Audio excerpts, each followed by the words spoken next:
శ్రీకాళహస్తీశ్వర స్వామివారి ఆలయానికి స్వర్ణదాతగా విరాళం అందించిన గాలి జనార్దన్ రెడ్డి కుటుంబ సమేతంగా ఆలయాన్ని దర్శించుకున్నారు. స్వామి అమ్మవార్ల దివ్య దర్శనార్థం ఆలయానికి విచ్చేసిన వారిని ఆలయ అధికారులు ఘనంగా ఆహ్వానించారు.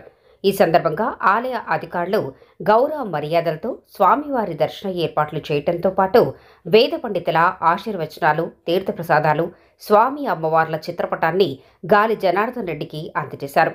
ఆలయ అభివృద్ధిలో గాలి జనార్దన్ రెడ్డి చేసిన స్వర్ణదానానికి గుర్తుగా ఆయనను ఆలయ అధికారులు సత్కరించారు.